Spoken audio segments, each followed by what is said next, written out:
Olá, meus queridos amigos, meus irmãos em Cristo, que bom estarmos juntos mais uma vez. Sejam todos bem-vindos aqui ao canal Bíblia Aberta e hoje vamos fazer mais uma leitura, porque o nosso desafio é lermos a Bíblia toda em um ano. Se você não começou, pode começar de agora, gente. E depois que a gente terminar lá o final de Apocalipse 22, aí vocês voltam em Gênesis. O importante é lermos a Bíblia toda. A leitura de hoje é 2 Crônicas, capítulo 32 e 33. Mostra um forte contraste entre dois reis de Judá. Ezequias, que confiou em Deus em meio à guerra e foi fiel até o fim, e Manassés, que começou de forma perversa, mas teve um arrependimento verdadeiro e inesperado. São capítulos que revelam o poder da fé em tempos de crise e da graça de Deus até para os piores pecadores, como eu. Vamos começar a leitura fazendo uma oração. Bondoso Deus, o nosso Pai que estás nos céus, agradecemos ao Senhor por mais uma oportunidade de estarmos aqui juntos, entre amigos, entre irmãos, para lermos a Tua palavra. Pedimos a Tua bênção e entendimento para compreendermos qual é a Tua vontade para nós nesse momento de leitura. É o que nós pedimos e agradecemos em nome de Jesus. Amém. 2 Crônicas, capítulo 32. Senaqueribe invade Judá. Depois dessas coisas e desta fidelidade, Senaqueribe, rei da Assíria, invadiu Judá e sitiou as cidades fortificadas, com a intenção de conquistá-las.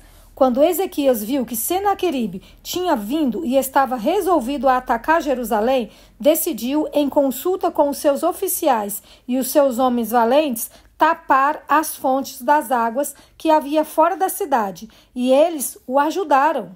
Assim, muito povo se ajuntou e taparam todas as fontes, bem como o ribeiro que corria pelo meio da terra, pois diziam: por que viriam os reis da Assíria e achariam tanta água por aqui? Ezequias se animou, restaurou a muralha da cidade e construiu torres sobre ela. Levantou também outra muralha por fora, fortificou Milo na cidade de Davi e fez armas e escudos em abundância.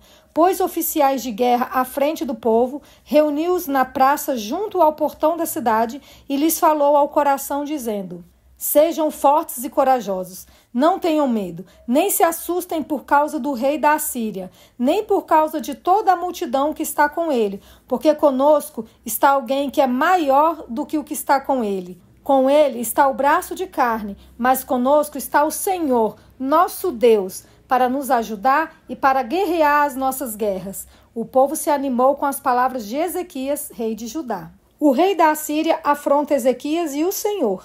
Depois disto, quando Senaqueribe, rei da Assíria, com todo o seu exército, sitiava Laques, ele enviou os seus servos a Ezequias, rei de Judá, e a todo o povo de Judá que estava em Jerusalém, dizendo: assim diz Senaqueribe, rei da Assíria: em que vocês confiam, vocês que estão aí em Jerusalém, que está sitiada? Por acaso não é Ezequias quem está incitando vocês para que morram de fome e de sede, dizendo: o Senhor nosso Deus nos livrará das mãos do rei da Assíria? Não é Ezequias o mesmo que removeu os lugares altos e os altares do Senhor, dizendo a Judá e a Jerusalém: diante de um só altar vocês devem se prostrar e apenas sobre ele devem queimar incenso? Vocês não sabem o que eu e os meus pais fizemos com todos os povos das outras terras? Será que os deuses das nações daquelas terras puderam de alguma forma livrar o seu país das minhas mãos?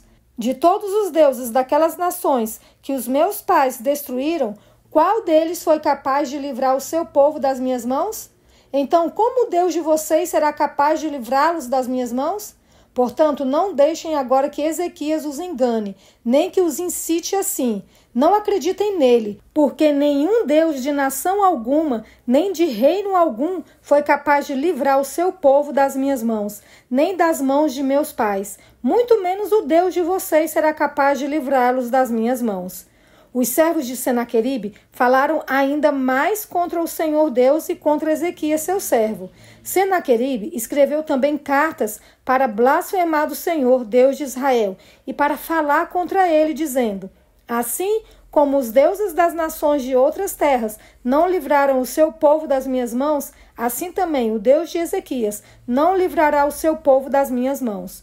os servos gritaram bem alto, em hebraico, ao povo de Jerusalém, que estavam sobre a muralha, para os aterrorizar e os perturbar, para tomarem a cidade. Falaram do Deus de Jerusalém como falavam dos deuses dos povos da terra, que são obras das mãos dos homens. A destruição do exército dos assírios. Então o rei Ezequias e o profeta Isaías, filho de Amós, oraram por causa disso e clamaram ao céu. E o Senhor enviou um anjo que destruiu todos os homens valentes, os chefes e os príncipes no arraial do rei da Assíria. E este, com o rosto coberto de vergonha, voltou para a sua terra. Quando ele entrou no templo de seu Deus, os seus próprios filhos ali o mataram à espada. Assim o Senhor livrou Ezequias e os moradores de Jerusalém das mãos de Senaqueribe, rei da Assíria, e das mãos de todos os inimigos, e lhes deu paz por todos os lados. Muitos traziam presentes a Jerusalém ao Senhor, e coisas preciosíssimas a Ezequias, rei de Judá, de modo que depois disto foi exaltado à vista de todas as nações. A doença de Ezequias. Por esse tempo, Ezequias adoeceu de uma enfermidade mortal. Então orou ao Senhor, que lhe falou e lhe deu um sinal. Mas Ezequias não correspondeu aos benefícios que lhe foram feitos, pois o seu coração se exaltou. Por isso veio grande ira sobre ele e sobre Judá e Jerusalém. Porém, Ezequias se humilhou por se ter exaltado o seu coração, ele e os moradores de Jerusalém, e a ira do Senhor não veio sobre eles nos dias de Ezequias. Ezequias teve riquezas e glória em grande abundância. Construiu depósitos para guardar a prata, o ouro, as pedras preciosas, as especiarias, os escudos e todos os objetos de valor. Também construiu armazéns para a colheita do cereal, do vinho e do azeite, estrebarias para toda a espécie de animais e currais para os rebanhos. Edificou cidades e teve ovelhas e vacas em abundância, porque Deus lhe tinha dado muitos bens. Também o mesmo Ezequias tapou o manancial superior das águas de Gion e as canalizou para o oeste da cidade de Davi. Ezequias prosperou em toda a sua obra. Mas quando os embaixadores dos príncipes da Babilônia lhe foram enviados para se informarem a respeito do prodígio que tinha acontecido na terra, Deus o desamparou, para prová-lo e para saber tudo o que havia no coração dele. A morte de Ezequias. Quanto aos demais atos de Ezequias e as suas obras de misericórdia, está tudo escrito na visão do profeta Isaías, filho de Amós, e no livro da história dos reis de Judá e de Israel. Ezequias morreu e foi sepultado na subida para os túmulos dos filhos de Davi. Todo o povo de Judá e os moradores de Jerusalém lhe prestaram honras na sua morte, e Manassés, seu filho, reinou em seu lugar. O reinado de Manassés de Judá. Manassés tinha 12 anos de idade quando começou a reinar e reinou 55 anos em Jerusalém. Fez o que era mal aos olhos do Senhor, segundo as coisas abomináveis das nações que o Senhor havia expulsado de diante dos filhos de Israel, pois reconstruiu os lugares altos que Ezequias, seu pai, havia derrubado, levantou altares aos Baalins, fez postes da deusa Zerá, prostrou-se diante de todo o exército dos céus e o serviu. Edificou altares na casa do Senhor, a respeito da qual o Senhor tinha dito: em Jerusalém porei o meu nome para sempre. Também edificou altares a todo o exército dos céus nos 2 átrios da casa do Senhor. Ele queimou os seus filhos em sacrifício no vale de Ben-Hinom.